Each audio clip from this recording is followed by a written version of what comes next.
Class 10 geography first চ্যাপ্টারে আজকে আমরা অনুশীলনী আনসারগুলো করার চেষ্টা করব। পেজ নম্বর চলে যাব।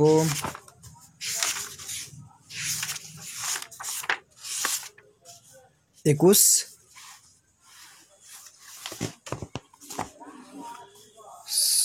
সঠিক উত্তরটি নির্বাচন করো। প্রথম প্রশ্ন আছে সঠিক উত্তরটি নির্বাচন করো। 1 নম্বর প্রশ্ন, যে প্রক্রিয়া বিভিন্ন প্রাকৃতিক শক্তি ভূপৃষ্ঠের উপর কাজ করে ভূমির উপর পরিবর্তন ঘটায় তাকে বলে বহির্জাত প্রক্রিয়া, অন্তর্জাত প্রক্রিয়া, গিরিজনী আলোড়ন, অভিভাবক আলোড়ন। উত্তরটা হবে বহির্জাত প্রক্রিয়া। পেজ নম্বর 1-এ আছে।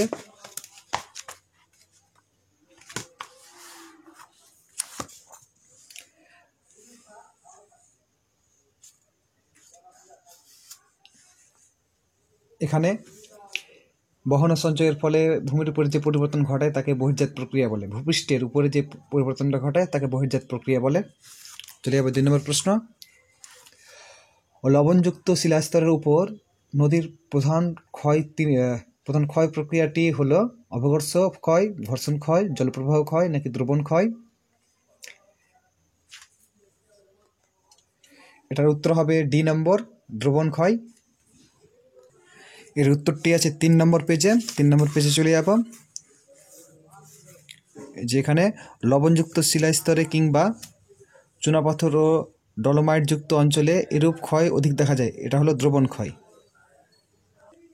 3 নম্বর প্রশ্ন, শুষ্ক অঞ্চলের নদীখাতকে বলা হয় ক্যানিয়ন, ভিয়াকৃতির উপত্যকা, মন্থকূপ, ধাঁধ। উত্তরটা হবে ক্যানিয়ন। উত্তরটা আছে 4 পেজে।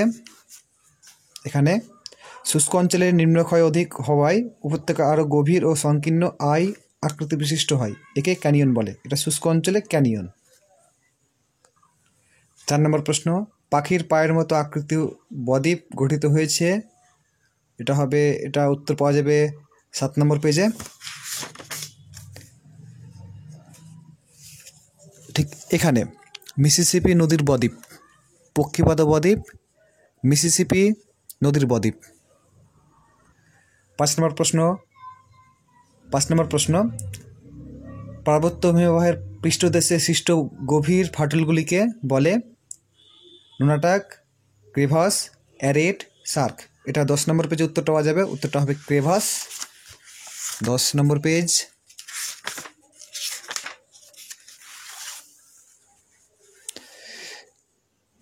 এখানে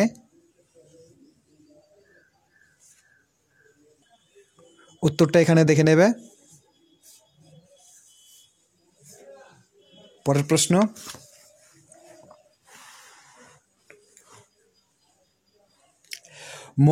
মরু সমপ্রায় ভূমিতে গঠিত কঠিন শিলা গঠিত কিছু অনুচ্চ পাহাড় অবশিষ্টাংশ ভূমিরূপ হিসেবে থেকে যায় ইয়ারদাং, জুইগেন, বালিয়াড়ি নাকি ইনসেলবার্জ? সরি, এই উত্তরটা এখনো বের করা হয়নি। পরের প্রশ্ন আসি, দুটি নদী অববাহিকা মধ্যবর্তী উচ্চভূমিকে বলে, এটা 2 নম্বর পেজে উত্তরটা পেয়ে যাব। উত্তরটা হবে জলবিভাজিকা, 2 নম্বর পেজ।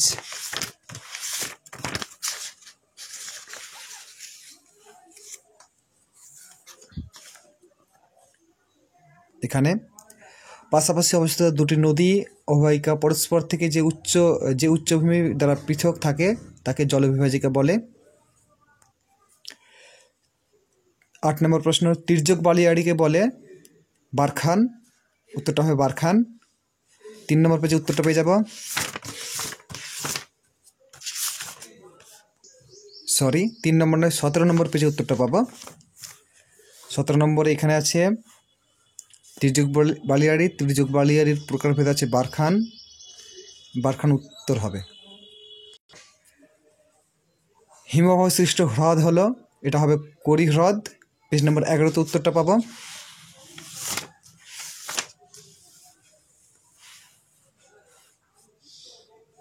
এখানে একে কোরি হ্রদ বা টার্ন বলে।